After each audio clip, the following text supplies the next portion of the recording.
Dans cette vidéo, je vais vous montrer 7 nouveautés qui me sont devenues indispensables sur Canva. Je vais te montrer comment créer de nouveaux effets pour tes textes, améliorer la qualité d'une image et même comment tu peux générer une voix pour narrer ton livre audio. Et n'oubliez pas, vous avez le lien de ma formation gratuite sur Amazon KDP juste en bas en description. Allez, c'est parti pour la vidéo. Dans cette vidéo, je vais donc vous présenter 7 astuces, 7 nouvelles possibilités, fonctionnalités que vous avez en place sur Canva. Alors, vous allez voir que la plupart vont être liées à des applications et la plupart seront liées à de l'intelligence artificielle. On aura des choses sur du texte, mais aussi sur des images et même du son. Alors, pour ça, ce qu'on va faire, eh bien, on va tout de suite aller dans Applications, ici, dans les applis de Canva. Alors moi, ces applications, c'est des applications que j'utilise régulièrement, donc on les retrouve, ici dans mes applis, mais autrement vous les aurez dans Découvrir ici. Donc les premières applis que je peux vous présenter, eh bien, ce sont des applications liées à du texte. Maintenant, on a la possibilité d'ajouter de nouveaux effets grâce à des applications sur du texte, sur Canva. Avant, les effets, qu'on pouvait apporter sur du texte, c'était très simple, hein, je vous les remontre. Tout simplement, ici, on allait dans Effets et puis on avait différents effets, des effets d'ombre, de bordure, voilà, on pouvait courber le texte et cetera et cetera. Maintenant, on peut aller un petit peu plus loin et du coup, grâce à ce type d'application, alors là, on va écrire tout simplement, notre texte. Donc par exemple, je vais mettre, en majuscule, voilà. Ici, on va pouvoir choisir notre police. Donc là, pour l'exemple, je vais rester sur celle-ci. Ici, on va pouvoir mettre un effet. Donc, c'est un peu les mêmes effets qu'on avait habituellement. Et là, maintenant, donc la nouveauté, en fait, ça va être qu'on va pouvoir, eh bien, tout simplement jouer sur notre texte ici et lui donner du coup des effets de forme. Donc là, je vais faire quelque chose de très simple, juste pour que vous compreniez. Voilà, mais on peut s'amuser comme ça. Voilà, donc si je veux faire un effet comme ça, je vais rajouter aussi un petit peu là. Voilà, par exemple. Donc là, ça sera pas très joli parce que c'est fait très vite, mais vous allez pouvoir comprendre l'idée. Voilà, et là, je clique sur ajouter mon élément et puis, bah, j'ai mon texte qui se rajoute, tout simplement. Voilà. Donc là, vous pouvez choisir les polices. Vous avez pas mal de polices. C'est pas exactement les mêmes qu'on peut retrouver sur Canva. Vous en avez quelques-unes qui sont différentes. Voilà, mais vous choisissez votre police ici. Si vous voulez mettre un effet, vous rajoutez votre effet. Vous choisissez votre couleur ici, hein, bien entendu, si on veut mettre de la couleur. Là, on choisit notre effet, puis si ça ne vous convient pas, simplement, vous pouvez le remettre à 0 ici et puis refaire votre effet, hein, si vous voyez que votre effet ne vous convient pas. Et ensuite, eh bien, vous ajoutez simplement l'élément en cliquant ici et ça vous le change. Voilà, donc ça, c'est un effet sur le texte qui n'était pas disponible avant sur Canva, qui est plutôt sympa. Et il y en a un deuxième qui s'est rajouté, donc toujours avec des applis. Donc on va aller dans Appli. Et puis, eh bien, du coup, c'est celle-ci où on va pouvoir faire en fait des dégradés de couleurs sur notre texte. Donc avant, c'était pas possible. Si on voulait avant choisir une couleur sur du texte, eh bien, on pouvait sélectionner nos couleurs sur Canva, on cliquait sur notre texte, on cliquait ici sur les couleurs, et puis là, on pouvait choisir nos couleurs, nos différents de couleurs. Mais eh bien, on ne pouvait pas faire de dégradés sur les couleurs dans notre texte. On pouvait sur des éléments graphiques, par exemple, si je mets un rectangle, eh bien là, on pouvait faire un dégradé de couleurs en allant dans les couleurs, dans dégradé. Et là, on pouvait choisir tout type de dégradé en rajoutant différentes couleurs. Mais on ne pouvait pas le faire sur du texte. Donc, pour le faire sur du texte, je vais faire la même chose. Je vais mettre les enfants ici. Je vais mettre mon texte. Je vais le mettre peut-être en majuscule. Ça sera peut-être plus sympa. Voilà. Là, encore une fois, on choisit la police. Donc, moi, je vais rester sur la même police, mais vous choisissez, hein, vous avez tout un tas de polices, hein, comme l'exemple précédent. Et puis ensuite, vous allez pouvoir faire varier en fait votre couleur, donc choisir vos couleurs. Par exemple, si on veut partir sur du rouge, sur du jaune, et puis à nouveau, on va partir sur du rouge. Par exemple, on va faire comme ça. Et le troisième point, donc en fait, on a plusieurs points qu'on peut déplacer, hein. Et c'est ça qui va faire varier votre couleur. Donc on peut les déplacer comme ça, mais on peut les déplacer ici, suivant que vous voulez faire apparaître votre couleur. Hop, et puis je vous montre à quoi ça ressemble. Vous voyez, donc si on le déplace, regardez un petit peu comment ça va faire. Donc, je le déplace par ici. Vous voyez, ça a déplacé mon effet vers le haut.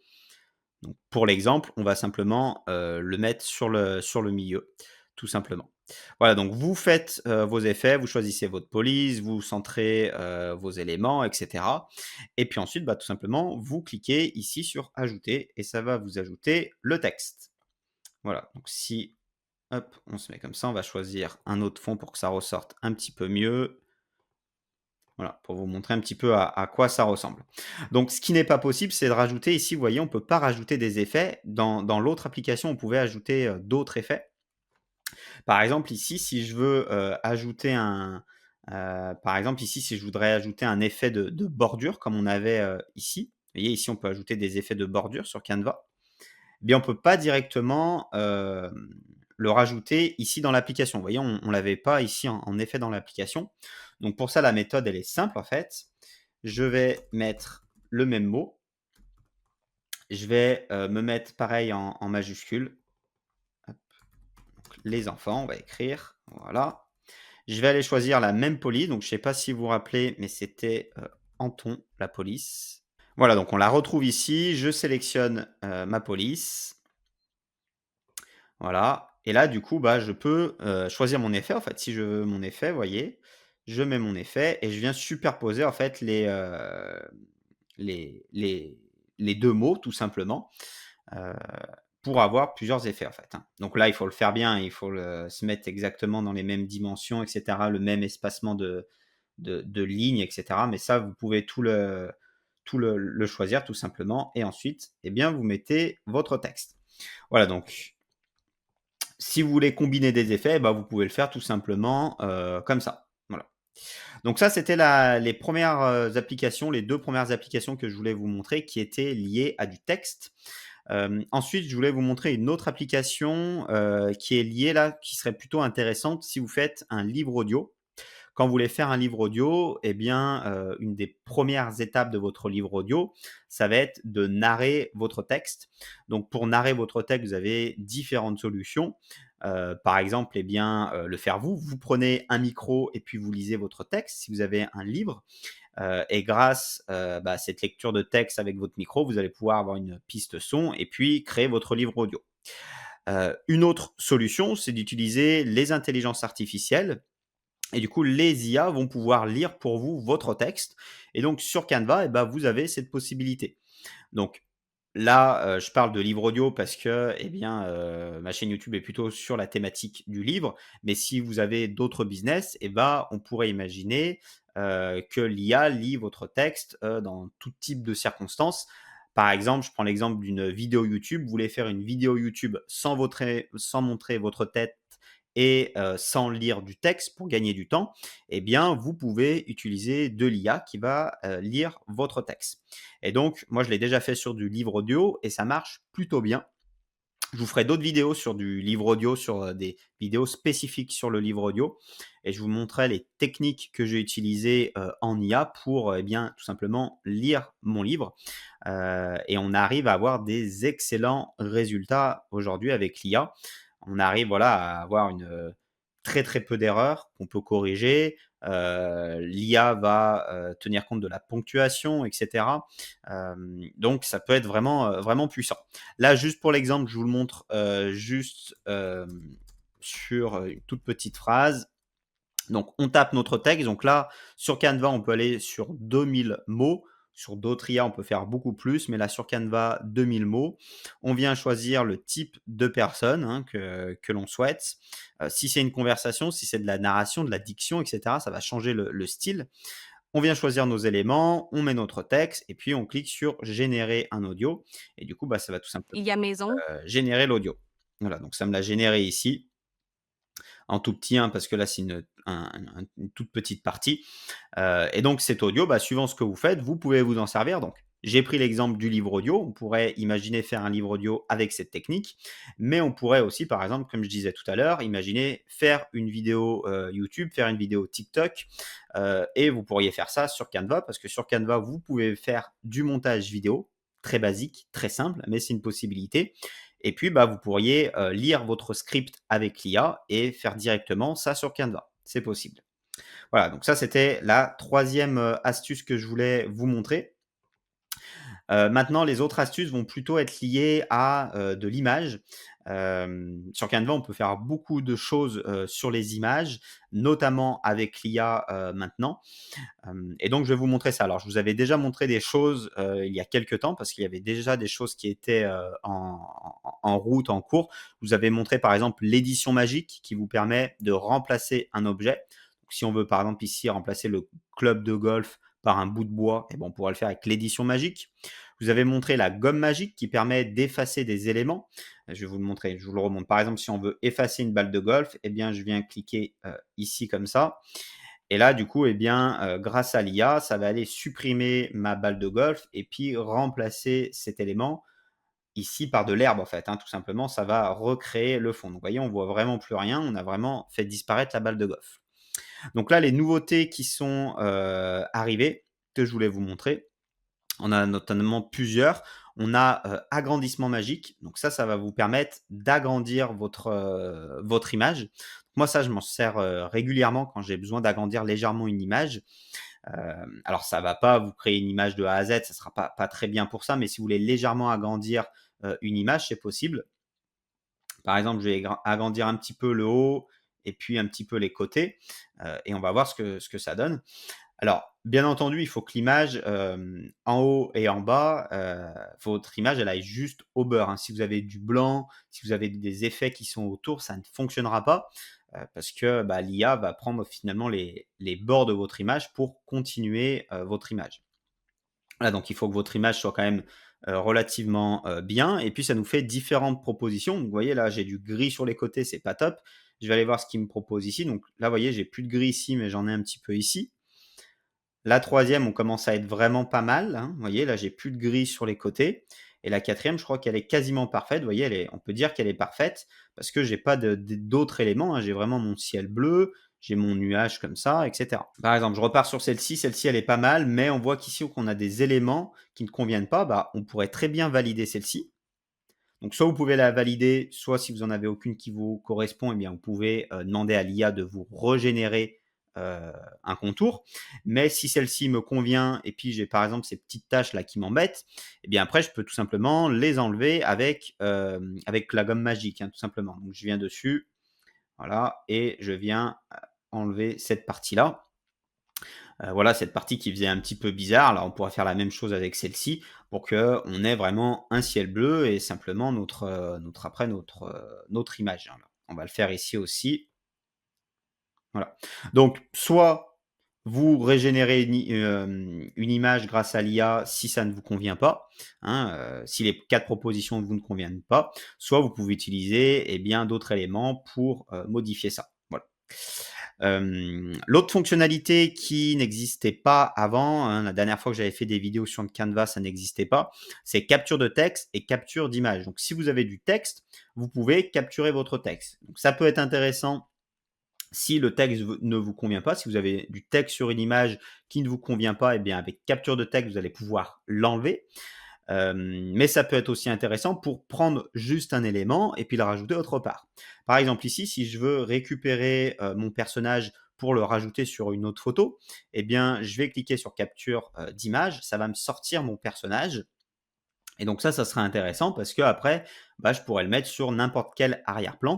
Donc si je veux faire, je sais pas, un livre d'enfant avec un personnage qui se balade, eh bien, ça sera intéressant. Vous voyez, là, il est arrivé à me capturer mon image. Encore une fois, il m'a capturé la balle de golf ici. Si je ne la veux pas, hein, je peux toujours utiliser gomme magique dessus pour aller tout simplement eh bien, effacer cette image. Alors, soit gomme magique, même là, ça aurait été mieux avec l'effacement d'arrière-plan, où là, j'aurais pu vraiment gommer ma balle de golf. Voilà, ça aurait été, je pense, encore plus pratique. Voilà, donc là, il m'a sorti tout simplement mon personnage, et puis après, bah, suivant ce que je veux faire, je m'en sers plus ou moins. Alors, la prochaine fonctionnalité que je voulais vous montrer, alors pour moi, c'est une fonctionnalité qui est vraiment très très bien. C'est vraiment une fonctionnalité maintenant que j'utilise quasiment tout le temps. C'est une fonctionnalité qui vous permet d'améliorer la qualité de votre image. Souvent, quand on va chercher des images, que ça soit sur des banques d'images, soit, quand ce sont des images générées par IA, bah, la qualité d'image n'est pas forcément au rendez-vous. Alors là, en vidéo, vous le verrez peut-être pas, mais quand on vient zoomer au maximum, souvent les images, elles sont, un petit peu pixelisées. Donc avant, ce que je faisais, moi, c'est que j'allais sur, des sites pour améliorer la qualité d'image, mais du coup, eh bien, il fallait que je crée, par exemple, mon image avec Midjourney. Ensuite, que j'aille sur un site pour améliorer la qualité. J'améliorais la qualité et puis ensuite, je la ramenais sur mon logiciel, pour faire, par exemple, ma couverture. Donc ça demandait beaucoup d'étapes finalement, et maintenant, bah, on peut le faire finalement directement sur Canva. Canva peut vous générer des images, peut vous agrandir les images par IA si vous voulez. Vous avez des banques d'images liées à Canva dans Éléments. Et puis, bah, si cette image eh bien, n'est pas d'assez bonne qualité, eh bien, vous pouvez améliorer la qualité de l'image. Pour ça, en fait, vous allez ici dans modifier la photo. Et puis ici, vous avez des applis qui sont liées à votre photo. Donc il y en a plein des applis, hein. Vous pouvez rajouter des effets d'ombre, je vous avais déjà montré dans des vidéos, des effets de flou, de mise au point, de retouche du visage. Il y a plein de choses possibles. Mais là, celle que je voulais vous présenter, c'est celle-ci. En cliquant ici, vous allez pouvoir du coup améliorer la qualité de l'image. Donc là, j'ai zoomé au maximum. Vous allez pouvoir choisir si vous faites du x2, x3, x4, x8 sur votre image. Souvent x4, x8, ça ne fonctionne pas parce que les images deviennent trop grosses. Donc ça fonctionne sur une image qui est vraiment très peu qualitative, où on voit vraiment beaucoup les pixels. Donc là, ça fonctionnera. Mais sur une image comme ça, on va pouvoir faire du x3, ce qui est déjà très bien. Je lance l'IA en fait, hein, et l'IA va venir améliorer ça. Donc encore une fois, je ne sais pas si vous allez, très bien le voir ici, sur la vidéo parce que, bah, peut-être que, la vidéo sera un peu pixelisée. Mais faites le test, chez vous, vous mettez une image et une fois après, vous cliquez sur remplacer et là, ça va venir remplacer mon image. Alors moi, je le vois vraiment très, très bien et là, vraiment, l'image est beaucoup plus qualitative. Elle est vraiment très, très nette. Donc vraiment, on a bien amélioré la qualité et puis c'était très simple. Donc ça, c'est vraiment important de le faire parce que si vous faites un livre, vous mettez vos images dedans qui sont pas très qualitatifs, ou c'est un petit peu pixelisé, bah, après à l'impression, bah, vraiment ça va le voir, donc ça va se voir. Donc il faut vraiment des bonnes images et avec ça, bah, là, on a vraiment quelque chose, qui tient la route. Voilà, donc ça, une fonctionnalité, très importante qui a été rajoutée sur Canva. La dernière chose que je voulais vous montrer, alors c'est encore une application liée, à des images. Alors, moi, je m'en sers, moins, mais on pourrait s'en servir pour pas mal de choses, pour une couverture, pour un mock-up, pour pas mal de choses. Hem, alors c'est l'application qui se trouve simplement ici et donc cette application, elle va vous permettre en fait de mettre une image un peu sur le côté. Donc je vais vous montrer parce que c'est un peu dur à expliquer. Vous voyez, on peut régler en fait comme ça voilà, notre image. Donc ça peut être intéressant pour un mock-up, si on veut faire un mock-up. Si on veut mettre une image particulière dans un livre, ça peut être intéressant. Je m'en suis servi une ou deux fois. Je voulais aussi vous la présenter. Et voilà, tout simplement, eh bien, ça a mis mon image, voilà, heu, qui donne un effet d'être sur le côté. Voilà, donc là, qui est peu accentué. Donc vous voyez, en fait, ça, c'est le gros avantage de Canva, hein. Donc c'est pas un Canva, c'est pas le meilleur des logiciels pour faire, un livre, mais son gros avantage, en fait, c'est qu'il permet de faire plein de choses. Voilà, on peut même faire de la vidéo dessus, on peut travailler, du texte, on peut travailler des images, on peut travailler plein de choses et du coup, vous avez tout un tas d'applications et moi, je vous invite vraiment à aller les voir. Donc, vous voyez, celle-ci, elle est vraiment toute nouvelle, hein. Ils nous mettent les tendances ici. Et puis après, bah, il y a tout plein d'applications, hein, que ça soit avec l'IA ou sans IA. Et du coup, moi, je vous invite vraiment des fois à aller fouiller parce qu'on peut trouver voilà, des petites pépites qui peuvent nous faire gagner pas mal de temps. Voilà pour cette vidéo liée à Canva. J'espère que ça vous aura plu. Et puis moi, je vous dis à bientôt pour une prochaine vidéo. Allez, ciao!